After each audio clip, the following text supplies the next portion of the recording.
40,000 ton urea ক্রয়ে বড় প্রশ্ন। প্রতি টনে $230 বেশি, 110 কোটি টাকা পাচারের অভিযোগ। আসসালামু আলাইকুম প্রিয় দর্শক, বাংলার জানালায় আপনাদের সবাইকে স্বাগত জানাচ্ছি। বাংলাদেশে 40,000 টন ইউরিয়া সার কেনাকে কেন্দ্র করে উঠেছে গুরুতর দুর্নীতি, জালিয়াতি এবং অর্থ পাচারের অভিযোগ।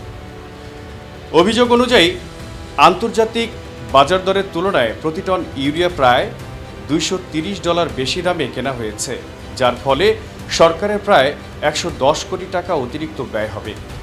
সমালোচকদের দাবি, এই অর্থের বড় একটি অংশ বিদেশে পাচারের ঝুঁকিতে রয়েছে। বিস্তারিত জানাচ্ছি মূল প্রতিবেদনে। প্রিয় দর্শক, গত 8 জুনেরও আন্তর্জাতিক দরপত্রে ভারত জাহাজ ভাড়াসহ প্রতি মেট্রিক টন $445 এবং $449 দরে 17 লাখ মেট্রিক টন দানাদার ইউরিয়ার ক্রয়াদেশ দিয়েছে। অন্যদিকে জাহাজ ভাড়াসহ প্রতি টন $675.83 বাংলাদেশে গত 17 জুন 40,000 মেট্রিক টন ইউরিয়া কিনেছে। সারের দাম অব্যাহতভাবে কমতে থাকা অবস্থায় ভারতের চেয়ে প্রতি টনে $230 বেশি দরে ইউরিয়া কেনার এই সিদ্ধান্তে সরকারের অন্তত 110 কোটি টাকা ক্ষতি হবে, যা আসলে বিদেশে পাচার হবে। সারের আন্তর্জাতিক ম্যাগাজিন ফার্টিকানের তথ্য মতে গত 17 জুন রাশিয়ার দানাদার ইউরিয়ার দাম ছিল $380। এর সাথে জাহাজ ভাড়া যোগ করে মূল্য নির্ধারিত হয়। প্রিয় দর্শক, বিশ্ববাজারে ব্যাপক দরপতনের সময় মূল্য হ্রাসের সুবিধা না নিয়ে দরপত্র ছাড়াই দুবাই ভিত্তিক একটি প্রতিষ্ঠানের কাছ থেকে অত্যন্ত উচ্চ দরে রাশিয়ার ইউরিয়া কেনার সরকারের সিদ্ধান্ত নিয়ে প্রশ্ন উঠেছে। সরাসরি ক্রয় পদ্ধতি ডিপিএম এর নামে কেনা হলেও এক্ষেত্রে গণখাতে ক্রয় বিধিমালা পিপিআর এর সংশ্লিষ্ট 87 বিধি এবং প্রযোজ্য 74 বিধি লঙ্ঘন করা হয়েছে। প্রতিযোগিতামূলক দরপত্র এড়ানোর জন্য যোগসাজশের এই তথাকথিত ডিপিএম বৈধ নয়। পিপিআর এর 74 বিধিতে বলা আছে, কোনো অবস্থাতেই অবাধ প্রতিযোগিতা এড়াইবার বা কোনো নির্দিষ্ট ব্যক্তি, সরবরাহকারী ও ঠিকাদারের প্রতি বৈষম্য সৃষ্টি বা আনুকূল্য প্রদর্শনের জন্য এই পদ্ধতি অর্থাৎ ডিপিএম প্রয়োগ করা যাইবে না। ফলে দুবাইয়ের প্রতিষ্ঠান থেকে রাশিয়ার ইউরিয়া কেনার ক্ষেত্রে আনুকূল্য প্রদর্শনের বিষয়টি অত্যন্ত স্পষ্ট। এতে দুর্নীতি, জালিয়াতি ও নানা কারসাজির আশ্রয় নেওয়া হয়েছে। প্রিয় দর্শক, দুবাইয়ের কোম্পানির ইউরিয়া বিক্রয়ের অযাচিত প্রস্তাবটি গত 17 জুন সরকারি ক্রয় সংক্রান্ত মন্ত্রিসভার কমিটির সভায় প্রত্যাশা অনুমোদন দেওয়া হয়েছে। অর্থাৎ ইউরিয়া ক্রয়ের প্রস্তাবটি প্রধানমন্ত্রীর অনুমোদন করবেন এই প্রত্যাশায় তা ক্রয় কমিটি আগেই সুপারিশ সহ অনুমোদন করায় দ্রুতই ক্রয় প্রক্রিয়া সম্পন্ন হবে। পরে ক্রয় কমিটির সুপারিশ প্রধানমন্ত্রী অনুমোদন করবেন। ফলে আপাতত প্রধানমন্ত্রী এই দুর্নীতির সংশ্লিষ্টতার মুক্ত আছেন। প্রশ্ন হচ্ছে, বিদেশ সফর করে দেশে ফিরে প্রধানমন্ত্রী কি এই দুর্নীতির ক্রয়াদেশ বাতিল করবেন? প্রিয় দর্শক, শিল্প মন্ত্রণালয় সূত্রে জানা যায়, বিসিআইসি বিগত কয়েক বছর যাবৎ মূলত সরকারি পর্যায়ে অর্থাৎ বিভিন্ন দেশের রাষ্ট্রীয় প্রতিষ্ঠান থেকে ফর্মুলা প্রাইসে নিয়মিত ইউরিয়া কিনে থাকে। কিন্তু যুদ্ধের কারণে হরমুজ প্রণালী দিয়ে জাহাজ চলাচল বন্ধ হয়ে যাওয়ায় সৌদি আরব ও অন্য উপসাগরীয় দেশ থেকে ইউরিয়া সারের স্বাভাবিক সরবরাহ বিঘ্নিত হয়। এই ঘাটতি মেটাতে বিসিআইসি বিগত 2 থেকে 3 মাসে কয়েক দফায় দরপত্র আহ্বান করে। গত 27 এপ্রিল বিসিআইসি প্রতিটি 50,000 টন করে মোট 1 লাখ টন ইউরিয়া কেনার জন্য 2টি দরপত্র আহ্বান করে। গত 12 মে এই দরপত্র খুললে প্রতি টনে জাহাজ ভাড়াসহ $841 সর্বনিম্ন দর পাওয়া যায়, যা সে সময়কার আন্তর্জাতিক বাজার দরের সাথে সামঞ্জস্যপূর্ণ ছিল। কিন্তু এই দরপত্র প্রক্রিয়াকরণ করা হয়নি। এই দরপত্র খোলার সপ্তাহখানেক আগে গত 4 মে সংযুক্ত আরব আমিরাতের Delta Star Trading FZ LLC স্থানীয় এজেন্ট ইবেডিতা ট্রেডিং, ইস্টার্ন প্লাজা, হাতিরপুল, ঢাকার মাধ্যমে রাশিয়ার পিজেসি আরকন এর উৎপাদিত 1 লাখ মেট্রিক টন ইউরিয়া সার জাহাজ ভাড়াসহ সরবরাহের জন্য বিসিআইসিকে অযাচিত প্রস্তাব দেয়।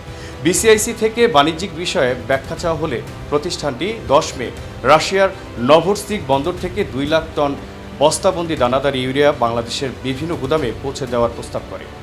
আলোচনার ভিত্তিতে দরপত্র মূল্যায়ন কমিটি ও বিসিআইসি বোর্ডের নির্দেশনার ভিত্তিতে সারের 3টি আন্তর্জাতিক ম্যাগাজিনের 28 মের দরকে গড় করে প্রতি টন ইউরিয়ার জন্য $75 জাহাজ ভাড়া সহ $675.83 এবং ব্যাগ ও ব্যাগিং চার্জ ও গুদাম পর্যন্ত পৌঁছে দেওয়ার জন্য প্রতি টনে $31.18 দর চূড়ান্ত করা হয়। এর 20 দিন পর গত 17 জুন সরকারি ক্রয় সংক্রান্ত মন্ত্রিসভা কমিটির সভায় এই অযাচিত প্রস্তাবটি অনুমোদিত হয়, যা ওই সময়ের সারের দরের চাইতে প্রতি টনে $230 বেশি। এদিকে যুদ্ধবিরতির পাশাপাশি চীন ইউরিয়া রপ্তানি শুরু করায় মের শেষে ও জুনের শুরুতে দাম ব্যাপকভাবে হ্রাস পেতে শুরু করে। ভারত ওই সময়ে জাহাজ ভাড়াসহ প্রতি মেট্রিক টন $445 এবং $449 দরে 17 লাখ মেট্রিক টন কিনেছে।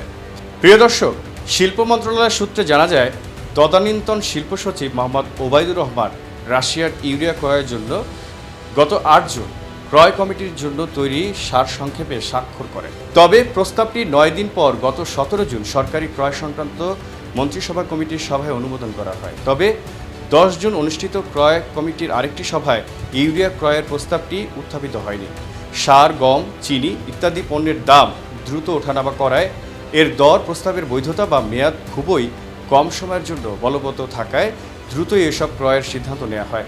আলোচ্য 40,000 টন ইউরিয়ার ক্রয় অপেক্ষমান রাখা তাই রহস্যজনক। ইউরিয়ার দাম আরও কমবে বলে শিল্প মন্ত্রণালয় সরবরাহকারীর সাথে যোগসাজশে প্রস্তাবটির অনুমোদন বিলম্বিত করেছে কিনা সেটিও তদন্ত হতে পারে। প্রিয় দর্শক, ইউরিয়ার ক্রয় প্রস্তাবের সাথে শিল্প মন্ত্রণালয়ের সারের আন্তর্জাতিক এফএমবি, ভার্টিকান ইত্যাদি ম্যাগাজিনে প্রদত্ত আন্তর্জাতিক বাজারে সারের সমসাময়িক দরের বিষয়টি উল্লেখ করে থাকে, কিন্তু আলোচ্য তথাকথিত ডিপিএম এর ক্রয় প্রস্তাবের সাথে তা উল্লেখ করা হয়নি। তাছাড়া আন্তর্জাতিক বাজারে ইউরিয়ার দরপতনের বিষয়টিও চতুর্থতার সাথে গোপন করা হয়েছে। মনে হচ্ছে উচ্চদরে এই সার বিক্রির সাথে একটি প্রভাবশালী চক্র জড়িত, যারা নতুন সরকারের সংশ্লিষ্টদের সাথে সম্পর্ককে কাজে লাগিয়ে শতাধিক কোটি টাকা হাতিয়ে নিতে তৎপর রয়েছে। দুবাইয়ের কোম্পানির স্থানীয় এজেন্ট নাসিরুল ইসলামের সাথে ফোনে কথা হয়। তিনি কাগজপত্র দেখে রাশিয়ার ইউরিয়ার বিষয়ে বিস্তারিত তথ্য জানাবেন বলেও তা জানাননি। প্রিয় দর্শক, প্রায় 15 বছর আগে 2011 সালে 15 নভেম্বর BCIC 2 lakh metric ton urea সার কিনতে দুটি আন্তর্জাতিক দরপত্র গ্রহণ করে। দরপত্র খোলার কিছুদিন পর বিশ্ববাজারে ইউরিয়ার দাম ব্যাপকভাবে হ্রাস পায়, কিন্তু শিল্পমন্ত্রী দিলীপ বড়ুয়া সহ সংশ্লিষ্টরা তা গোপন করে প্রস্তাবের বৈধতার মেয়াদ শেষ হওয়ার আগ মুহূর্তে ক্রয় কমিটির সভা ছাড়াই সার্কুলেশনের মাধ্যমে ক্রয় প্রস্তাবটি অনুমোদন করিয়ে নেন। বিশ্ববাজারে মূল্য হ্রাসের বিষয়টি একান্ত সচিবের মাধ্যমে তদানীন্তন অর্থমন্ত্রী ও ক্রয় সংক্রান্ত মন্ত্রিসভা কমিটির আহ্বায়ক এ মুহিদের গোচরে আনা হয়। অন্যদিকে সে সময় শিল্প মন্ত্রণালয় সম্পর্কিত সংসদীয় স্থায়ী কমিটির সভাপতি সম্প্রতি প্রয়াত তোফায়েল আহমেদ সংসদীয় কমিটির বৈঠকে ইউরিয়ার দাম ব্যাপকভাবে হ্রাসের বিষয়টি উত্থাপন করে দরপত্র বাতিলের সুপারিশ করে। ফলে ক্রয় কমিটির পরবর্তী সভায় 2 লাখ টন ইউরিয়ার পূর্বে অনুমোদিত ক্রয় প্রস্তাব বাতিল করা হয়। ইতিমধ্যে সফল 4 দাতাকে লেটার অফ ইন্টেন্ট বা LOI দেয়া হলেও বিসিআইসি জাতীয় স্বার্থে তা বাতিল করে দেয়। এতে সরবরাহকারীরা অন্তত 200 কোটি টাকা বাড়তি লাভের সুযোগ হারায়। দেশের টাকা সাশ্রয় হয়। LOI গ্রহণের পর তা বাতিলের নিয়ম না থাকলেও জাতীয় স্বার্থে নেওয়া সরকারের সিদ্ধান্তের বিরুদ্ধে অবশ্য ওই সরবরাহকারীরা আইনগত ব্যবস্থা নেয়নি। প্রিয় দর্শক, এবার উচ্চদরে 40,000 টন ইউরিয়া ক্রয়ে দুর্নীতি ও শতাধিক কোটি টাকা পাচার রোধে বিএনপি সরকার কী পদক্ষেপ নেয় সেটাই এখন দেখার বিষয়। উচ্চদরে ইউরিয়া ক্রয়ের এই সিদ্ধান্ত পুনর্বিবেচনা করা হবে কিনা এবং উত্থাপিত দুর্নীতি ও অর্থ পাচারের অভিযোগ তদন্তে সরকার কোনো পদক্ষেপ নেয় কিনা, আপনার কি মনে হয়? এই ক্রয় প্রক্রিয়া নিয়ে স্বাধীন তদন্ত হওয়া উচিত কিনা? মন্তব্যে আপনার মতামত জানান। ভিডিওটি ভালো লাগলে লাইক, শেয়ার এবং সাবস্ক্রাইব করতে ভুলবেন না। আমি জহিরুল ইসলাম, দেখছিলেন বাংলার জানালা। আল্লাহ হাফেজ।